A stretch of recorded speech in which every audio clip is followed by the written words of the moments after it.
Alright Blues, it's Stephen here on BlueMoonRisingTV, and today we're discussing the big one. We're in the Champions League semi-finals. After years of waiting for it, we finally got that last four. We're there, we've done it, and I'm joined by Alex and Walter. Walter, how are you feeling today, mate? Oh, feeling superb. Work's been great, I have to say. Just rocking up in school, and I'm trying to find some United fans, but I couldn't find them anywhere, so it's been absolutely brilliant. Yeah, Alex, yourself? Yeah, ecstatic, mate. Can't wait for Friday. Absolutely buzzing. Still can't quite believe it. Somebody pinched me. Walter, how important was the game on Tuesday? That finally clinching that semi-final spot. How important that was for Manchester City? Well, I'll tell you what made it for me is it's been a while since you've felt everybody leaving the ground absolutely buzzing. People were just bouncing off the walls. It was just that kind of carnival party blue atmosphere. It was just, you could see it meant a lot to the City fans. And let's get it right, you could see the players, it meant a lot to the players as well. So hopefully we'll send Manuel Pellegrini out on a high. But yeah, it's big news. I mean, I looked at BT Sports last night, and it looked at the four teams, and you could see these sort of traditional European clubs, and City sat right amongst them, dining at the top table. It's beautiful, wasn't it? Beautiful stuff. Oh. And onto that subject, then we may as well go. Basically, let's look at the teams that we could draw in the semi-finals. That feels weird just saying it still. Alex, right, Real Madrid. Now, is this a good time to play Madrid, or is there such a thing as a good time to play Madrid? Obviously, they were 2-0 down in the first leg, and then Ronaldo did his Ronaldo thing, scored a hat-trick, put them through. I think they've scored a hell of a lot of goals under Zidane. I think it's 37-9. What do you make of them at the moment, Alex? Did you say 37 in 9 games? I mean, yeah, it's ridiculous. It's not bad, is it?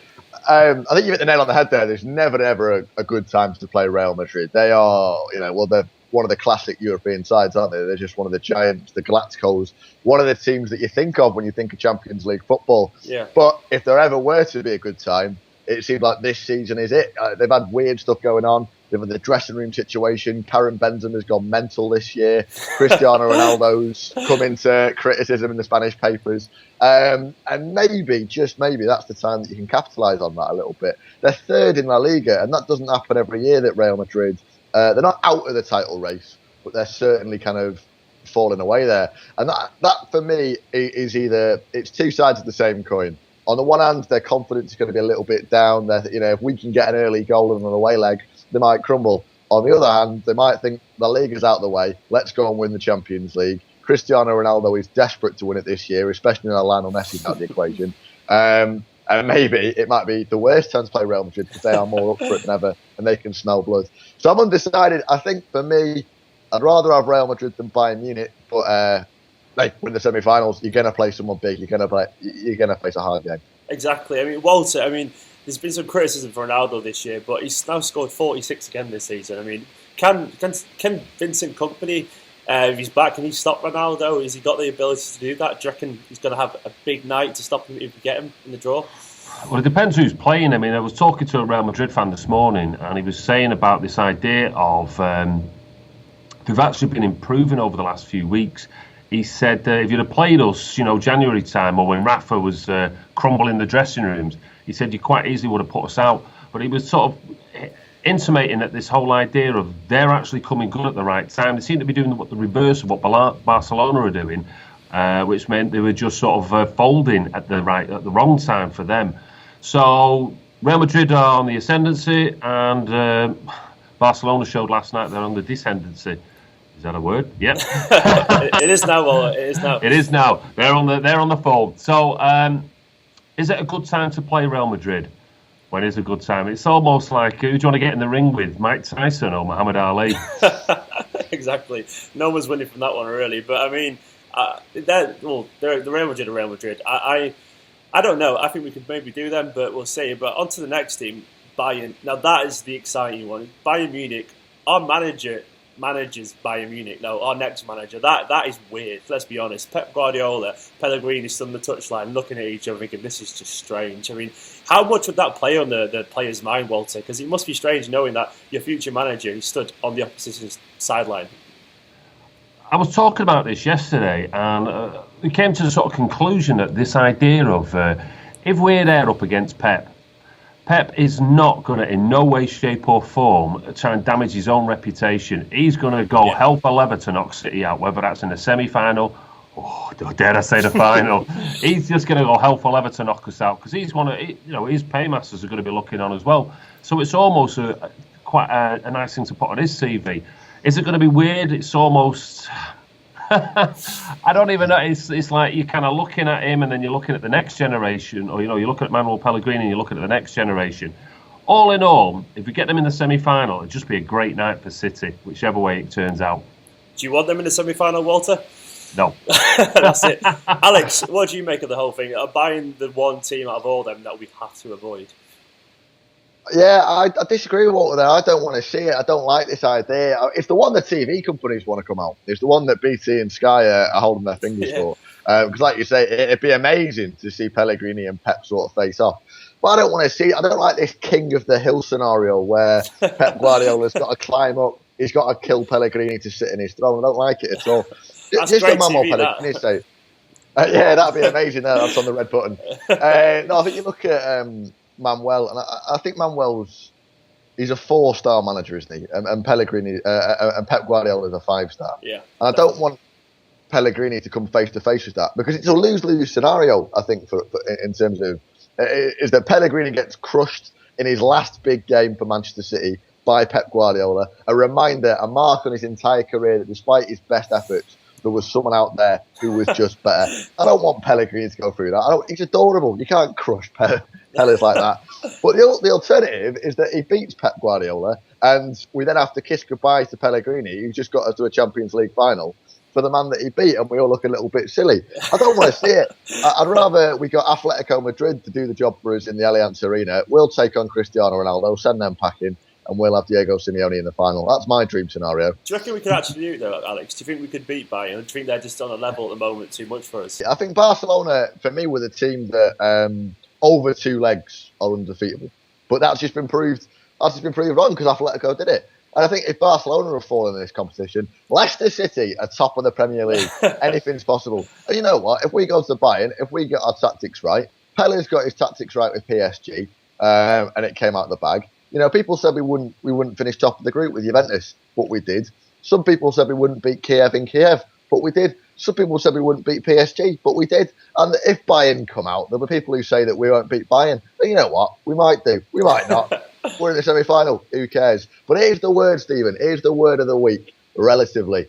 All right, okay, we're not the favourites to win the Champions League from this point. Relatively, we are the weaker side. However, I was chatting to a PSG fan after the game, and he came out and he said, you know what, you were too good for us. And he's sitting there going, hey, what do you mean we were too good for PSG? And he goes, yeah, David Silva, Aguero, De Bruyne, too many good players.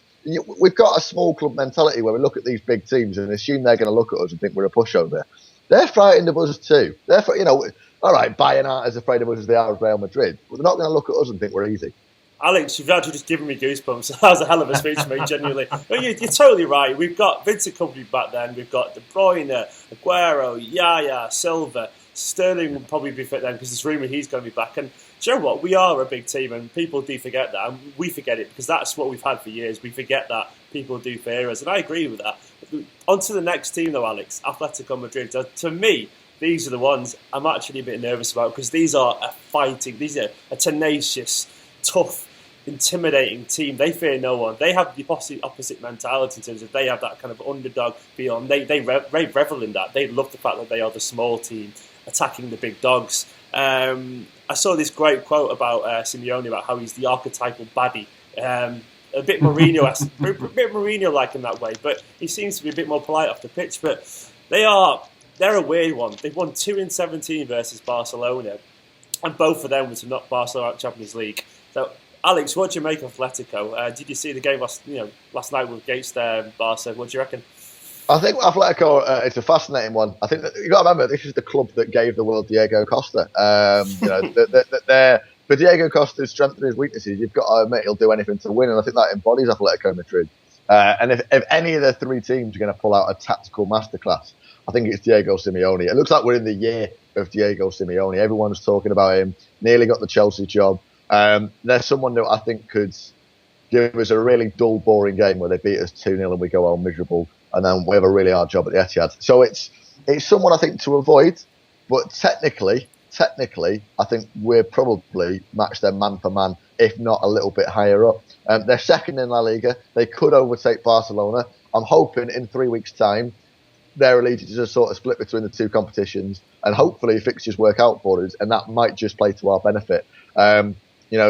You've got to remember, this is the club that are looking at Fernando Torres as a star striker, and he is not the player that he was 6 years ago. He's a Champions League striker, but he's not the man that we feared at Liverpool. And Sergio Aguero as well. You've got to remember, Sergio Aguero is an Atletico boy. And if Sergio comes back to haunt his former club, that's going to be as big in Spain as City Bayern would be over here. So I think this one is maybe... Oh, it is or it isn't. It's so hard, Stephen, to say. It might just be... It just feels weird going, oh yeah, Atletico will do them. Because you can't say that about any of these clubs because they're all just so big. Yeah. But I think we're in with a shout if we get Atletico come out. What do you reckon, Walter? Are they the team that you want to see come out of the hat for City? I'd love to play Atletico Madrid with Savic in the back four. I couldn't believe him coming on the pitch. I was looking at him, I know him from somewhere. And he turned round and there he was, the Richard Ashcroft lookalike. Honestly, I need therapy after what he did to City. He terrified me. He always looked nervous on the pitch, but with Diego Simeone getting into your head, he didn't look overly nervous.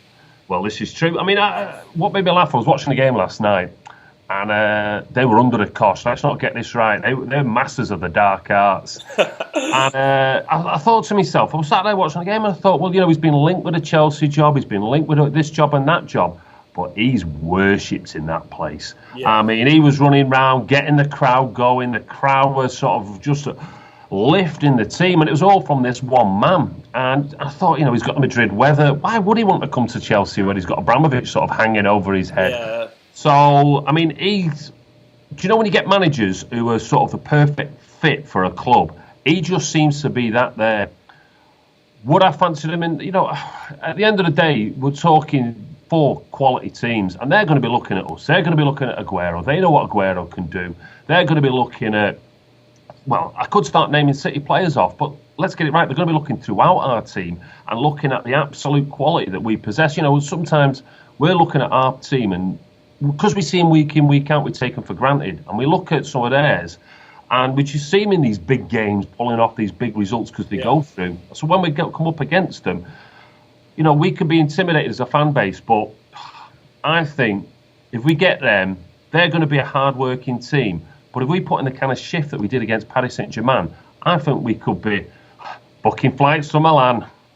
Do you know what? I agree. I think we focus in, because we only get a small kind of snapshot of what they do as a team. We only see them in the big games usually, because we've all got lives. We can't catch every single game. But we don't see the fact that these teams are human. They have their worst moments, their lesser moments, and they do have games where they come unstuck against the equivalent of a West Brom or whatever. It happens to every single team, but I think we can definitely idolise these teams and put them on a pedestal that they don't always necessarily deserve. And I think you're right, we are Manchester City. We're an excellent team full of world-class players, and I think it's easy to forget that.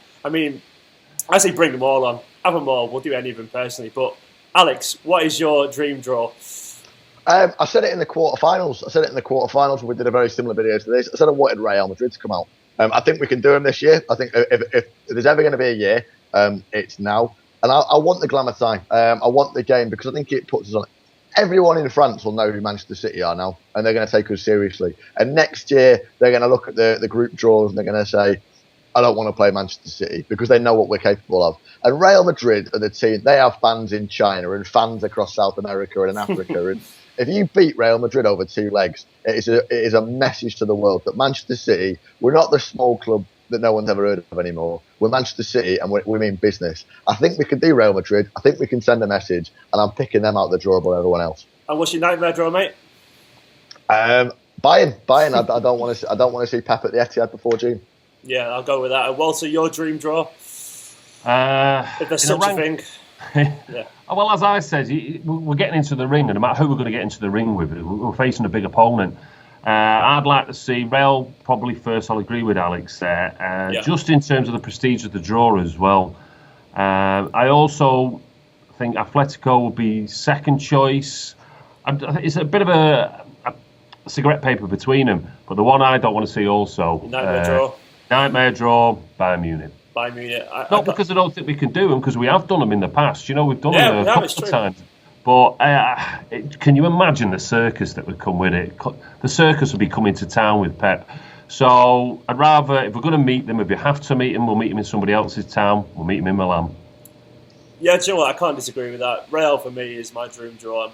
Bayern 2 is this one I don't want to see for the reasons Alex mentioned about how it's a lose-lose situation for us. We can't look good out of that. But right, Blues anyway. Alex, well, thanks for joining me, gents. Thank you as ever. Whatever happens, we're in the semi-finals of the Champions League. So what a year to be a Blue, eh? Who cares? Blues, who do you want to see in the draw? Who do you want? Who's your dream draw? Who's your nightmare draw? Get in the comments below. Subscribe to the video. Drop a like, and we'll see you soon.